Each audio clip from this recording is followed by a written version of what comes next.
साथियों, जैसा कि आपने हमारा थंबनेल में देखा है कि आज का अपना टॉपिक है क्रिया, वर्ब। तो आइए देखते हैं कि क्रिया किसे कहते हैं। क्रिया की विस्तृत जानकारी पढ़ेंगे, एक एक चीजें विस्तार से पढ़ेंगे। मित्रों, क्रिया को पढ़ते हैं तो सबसे पहले हमने कुछ वर्ब, कुछ उन्होंने यहाँ पर वाक्य लिखा है। इन वाक्यों को आप पढ़कर देखिए। राम किताब पढ़ता है, राम किताब पढ़ता है। श्याम घर जाता है, सीता फल खाती है। आपको यहाँ एक चीज दिखा होगा कि राम किताब पढ़ता है, ये कोई काम हो रहा है राम के द्वारा। श्याम घर जाता है, यहाँ पर भी काम हो रहा है। सीता फल खाती है, यहाँ पर भी काम हो रहा है। तो हम देख रहे हैं कि इन सारे जो ये सेंटेंस है, वाक्य है, इसमें कोई ऐसा शब्द है जो कार्य को कर रहा है या जिससे पता चल रहा है कि यहाँ पर कार्य हो रहा है।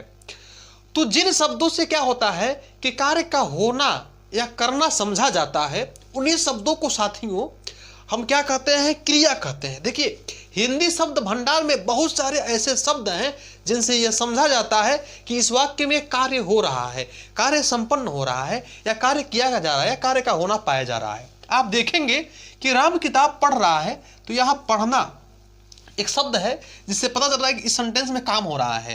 राम के द्वारा क्या है? किताब पढ़ा जा रहा है, काम यहाँ पर हो रहा है। यहाँ देखिए, श्याम घर जाता है, श्याम के द्वारा यहाँ पर घर को जाया जा रहा है, तो यहाँ पर भी काम हो रहा है। सीता फल खाती है, देखिए सीता के द्वारा काम हो रहा है, खाने का, फल को। तो आप यहाँ पर देख रहे हैं कि यही सारे शब्द यहाँ पर आप ऐसे हैं जिनसे पता चल जा रहा है, जिनके द्वारा पता चल रहा है कि यहाँ पर इस वाक्य में काम हो रहा है। तो साथियों, जिन शब्दों से यह पता चले कि काम का होना या करना पाया जा रहा है, उन्हीं शब्दों को हम कहते हैं क्रिया। आशा करते हैं कि बहुत आपने आसान रूप से समझा होगा। क्योंकि आपको एक बात बता दें, आप यहाँ पर बिल्कुल समझिए चीज़ों को। ये नहीं है कि आप पढ़िए, नहीं, आप बस समझिए, मजा आ जाएगा। हम क्या बोल रहे हैं कि जिन शब्दों से ये पता चलता है कि कहीं काम हो रहा है, किसी वर्ब में ये पता चले कि वहाँ काम हो रहा है, तो बस साथियों उसे ही कहते हैं हम क्रिया। अब क्या होता है साथियों, हमने बोला है कि हिंदी शब्द डिक्शनरी में बहुत सारे शब्द हैं जिनसे पता चलता है कि कार्य का होना पाया जा रहा है। जैसे खाना है, पढ़ना है, जाना, पीना, सोना, रहना, चलना, रोना, हंसना, ऐसे अनेकों शब्द हैं जो आपके क्रिया के उदाहरण हैं। मित्रों, क्रिया का एक बहुत विशेष पार्ट होता है धातु। आप बहुत बार देखे होंगे, पूछता है इसमें कौन सा धातु है। तो धातु क्या साथियों? क्रिया के मूल रूप को धातु कहते हैं। मतलब जो क्रिया होती है, क्रिया जो शब्द होते हैं, उसमें से प्रत्यय पीछे वाला निकाल दिया जाए तो जो बचता है उसे ही धातु कहते हैं। जरा देखिएगा, चलना एक क्रिया है, तो चलना में से जब ना निकाल देंगे तो क्या बचेगा? चल। तो चल साथियों ये क्या है? क्रिया का मूल रूप है। ऐसे ही हंसना है, तो हंसना का हंस क्या है? क्रिया का मूल रूप है। इन्हीं मूल रूपों को साथियों कहते हैं धातु। क्या कहते हैं? धातु। आशा है आप समझे होंगे। जैसे खाना का खा हो जाएगा, पढ़ना का पढ़ हो जाएगा, जाना का जा हो जाएगा, पीना का पी हो जाएगा, रहना का रह, चलना का चल। तो इस तरह से ये आपके धातु हो जाएंगे। मित्रों, धातु क्या होते हैं? दो प्रकार के होते हैं। धातु दो प्रकार के होते हैं। हमने लिखा नहीं है, आप इसे पढ़ सकते हैं, देख सकते हैं, बस ये आपके सामने। एक होता है मूल धातु, मतलब ये वाले, ये आपके मूल धातु हैं। और एक होता है यौगिक धातु, मतलब ये जिसमें प्रत्यय को पीछे से जोड़ दिया जाए, ये बन जाते हैं आपके यौगिक धातु। आशा करते हैं आप समझे होंगे इसे। साथियों, एक बात और, अगर आप नज़दीक में ही टेट का एग्जाम देने वाले हैं या फिर कोई ऐसा एग्जाम देने वाले हैं जो हिंदी से रिलेटिव है, तो आपसे निवेदन है, बिल्कुल रिस्पेक्टफुली निवेदन आपसे है कि आप चीज़ों को नोट कर लें, तो बहुत आसान रहेगा हमारे देखने से। देखिए मित्रों, देखते हैं क्रिया के भेद। क्रिया के भेद साथियों, ये आपको क्वेश्चन जो है बहुत परेशान करता है और बार बार एग्जाम देखते हैं, पूछे आते हैं। क्रिया के भेद पूछता है तो आप 3 4 बहुत मारते हैं। हमने देखा है ऐसे लोगों को कि लोग 3 मारते हैं, 4 मारते हैं, 5 मारते हैं, 6 मारते हैं। लेकिन ऐसा होता नहीं है। रचना की दृष्टि से क्रिया के केवल 2 भेद होते हैं, केवल 2 ही प्रकार होते हैं, सकर्मक क्रिया और अकर्मक क्रिया, ट्रांजिटिव वर्ब और इनट्रांजिटिव वर्ब। लेकिन आप क्या करते हैं कि 4-5 मार के चले जाते हैं, पर होता भी 4-5 है, लेकिन वो इसके जो है रचना की दृष्टि से इसके भेद नहीं है। हम क्या है कि क्रिया के संपूर्ण पाठ को आज पढ़ने वाले हैं, तो आज देख कर जाइएगा कि क्रिया के कितने प्रकार होते हैं, लेकिन जो रचना की दृष्टि से मुख्य होते हैं वो केवल 2 होते हैं। मित्रों, अब देखते हैं क्रिया के अगला भाग जो है, 2 भाग। उसमें पहला है सकर्मक क्रिया। आप यहां देखेंगे कि जो सकर्मक है ये 100 उपसर्ग से बना है। 100 का अर्थ होता है साथ में। तो यहां देखेंगे जब ये जुड़ेंगे साथ में, अकर्म मतलब होता है कर्म, तो ऐसी क्रिया जिनके साथ में कर्म भी हो। अब यहाँ ध्यान दीजिएगा, यहाँ खाता क्रिया है लेकिन क्या, फल को।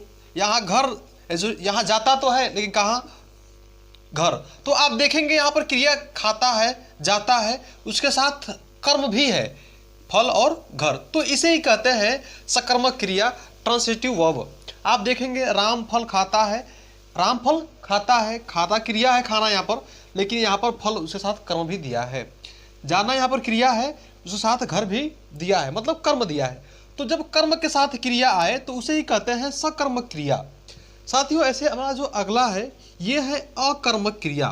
अ माने होता है नहीं, कर्म माने कर्म, माने ऐसी क्रिया जिनके साथ कर्म न हो। आप देखेंगे कि यहाँ पर राम फल खाता है, फल कर्म है, हटा देंगे तो क्या हो जाएगा, ये हो जाएगा अकर्मक क्रिया। जैसे देखिए यहाँ पर राम खाता है, क्या पता नहीं है, मतलब यहाँ पर कर्म नहीं है। श्याम जाता है, कहाँ पता नहीं है। देखिए राधा रोती है, तो यहाँ पर ये क्या है, आपका क्रिया है, ये भी आपका क्रिया है, ये भी क्रिया है, लेकिन कर्म नहीं आया है, कर्म नहीं आया है, तो इसे ही कहते हैं अकर्मक क्रिया। ऐसी क्रिया जिनके साथ कर्म न हो। फिर आगे देखिए, क्रिया के कुछ अन्य भेद होते हैं जो परीक्षाओं में बार बार पूछे जाते हैं, उन्हें हम देखेंगे। मित्रों क्रिया कुछ अन्य भेद में सबसे पहला जो भेद है वह है सहायक क्रिया, इसे बोलते हैं हेल्पिंग वर्ब। आप देखेंगे सहायक क्रिया में क्या होता है कि सहायक क्रिया क्या करती है कि वाक्य को सुस्पष्ट और परिपूर्ण करने में सहायक होती है। जैसे देखिएगा यहाँ पर हमने हूँ लिखा है, हूँ को मिटा देता हूँ, जैसे रहा हूँ इसको नहीं पढ़ते हैं तो मैं घर जा, ये वाक्य आपका स्पष्ट नहीं होगा जब तक इसमें रहा हूँ नहीं जुड़ेगा। ऐसे ही राम खाना खा रहा था, यहाँ पर अगर था हटा देंगे तो राम खाना खा रहा, ये क्या है, आप देख रहे हैं कि वाक्य आपका स्पष्ट नहीं हो रहा है। तो साथियों ये जो आपके अंत में जुड़े हुए हैं इन्हें ही कहते हैं हेल्पिंग वर्ब। मतलब क्या है कि क्रिया के सहायता, क्रिया की जो सहायता करते हैं। जैसे यहाँ जा रहा है, अगर है नहीं तो ये जो है ये स्पष्ट नहीं होता है। साथियों ऐसे ही ये है, वाज है, था है, ऐसे बहुत सारे आपके सहायक क्रिया हिंदी शब्द डिक्शनरी में मिल जाएंगे। आइए अगला क्रिया का अन्य भेद देखते हैं। साथियों क्रिया के भेद में अगला भेद है पूर्वकालिक क्रिया। पूर्वकालिक क्रिया, इसमें क्या होता है साथियों कि जब एक ही वाक्य में दो क्रिया आए, मतलब एक क्रिया के बाद दूसरा क्रिया आए, तो पहले वाले क्रिया को पूर्वकालिक क्रिया कहते हैं। आप एग्जाम्पल देखिएगा समझ में आ जाएगा। उदाहरण देखिए, क्या बोले हैं कि जब एक ही वाक्य में दो क्रिया आए तो पहले वाले क्रिया को पूर्वकालिक क्रिया कहते हैं। आप देखिएगा राम भोजन करके सो गया, इसमें दो क्रिया है, एक तो करना है दूसरा सोना। इसमें क्या है कि पहले वाले क्रिया को, ये जो करना है इसे कहते हैं पूर्वकालिक क्रिया। एक उदाहरण और देखिए, श्याम स्कूल से आकर हॉकी खेला। श्याम स्कूल से आकर और हॉकी खेला, आना और खेलना यहाँ पर दो क्रिया है। तो साथियों जो इस वाक्य की जो पहला क्रिया है ये आना, यही आपका पूर्वकालिक क्रिया है। आशा करते हैं आप समझे होंगे। मतलब जब एक वाक्य में दो क्रिया हो तो पहले वाले क्रिया को पूर्वकालिक क्रिया कहते हैं। मित्रों इसमें अगला जो अपना क्रिया का भेद है वह है नाम बोधक क्रिया। इसमें साथियों संज्ञा और विशेषण से के साथ जुड़ी क्रिया को नाम बोधक क्रिया कहते हैं। मतलब कि जो क्रिया संज्ञा और विशेषण के साथ जुड़ी हो उन्हें कहते हैं हम नाम बोधक। नाम मतलब आप समझ ही रहे होंगे, संज्ञा होता है। यहाँ देखिएगा लाठी एक नाम है और मारना क्या है, क्रिया है। तो जब दोनों एक साथ जुड़े साथी हो तो इसे बोलते हैं नाम बोधक क्रिया। देखिए लाठी मारना। ऐसे ही पीला क्या आपका है, विशेषण है, और पढ़ना क्या आपका क्रिया है। देखिए पीला पढ़ना, दोनों में क्या हो जाएगा, पीला पढ़ना। तो आप देखेंगे ये नाम बोधक हो जाएगा, नाम बोधक हो जाएगा। मतलब क्या है कि जब संज्ञा अथवा विशेषण के साथ क्या हो, क्रिया हो, तो उसे बोलते हैं नाम बोधक क्रिया। आशा करते हैं समझे हैं। आइए आगे देखते हैं। द्विकर्मक क्रिया। साथियों ऐसी क्रिया जिनके साथ दो कर्म हो उन्हें कहते हैं द्विकर्मक क्रिया। आप देखेंगे कि जिस क्रिया के साथ दो कर्म होते हैं, यहाँ इंपॉर्टेंट है, यहाँ दिया भी है द्विकर्मक। द्वि मतलब है दो, कर्म मतलब कर्म, जिनके साथ दो कर्म होते हैं उन्हें कहते हैं द्विकर्मक क्रिया। आप एग्जाम्पल देखिए, अभी समझ में आ जाएगा। अध्यापक ने छात्रों को हिंदी पढ़ाई। आप यहाँ देख रहे हैं कि अध्यापक ने छात्रों को, यहाँ देखिए छात्र और हिंदी, यहाँ पढ़ाई क्रिया है, लेकिन उसके साथ यहाँ पर दो दो कर्म दिया है, पहला छात्र है, दूसरा हिंदी। यहाँ पर देखिएगा, अगर छात्र ढक लेंगे फिर भी वाक्य आपका सही रहेगा। अध्यापक ने हिंदी पढ़ाई, कोई परिवर्तन नहीं है। फिर अब देखिए हिंदी ढकने कोई परिवर्तन नहीं रहेगा। अध्यापक ने छात्रों को पढ़ाई, तो आप क्या देख रहे हैं कि एक कर्म के अभाव में दूसरा कर्म हो सकता है। इसी वजह से यहाँ पर दो कर्मक क्रिया है, मतलब छात्र और हिंदी दोनों ही इस वाक्य में आपके कर्म हैं, अतः यहाँ पर द्विकर्मक क्रिया है। साथियों अगला आप एग्जाम्पल देखिए, उदाहरण देखिए। श्याम ने राम को थप्पड़ मारा। आप यहाँ देखेंगे कि यहाँ पर दो क्रिया है, ये क्रिया सॉरी दो कर्म है। क्रिया आपका क्या है, मारा, और मारा का संबंध किससे किससे हो रहा है, पहला तो राम से, दूसरा थप्पड़ से। तो आपका राम और थप्पड़ ये दो कर्म है। मतलब क्या है कि जब क्रिया के साथ दो कर्म हो तो वहां द्विकर्मक क्रिया होगा। मित्रों अपना अगला क्रिया है संयुक्त क्रिया।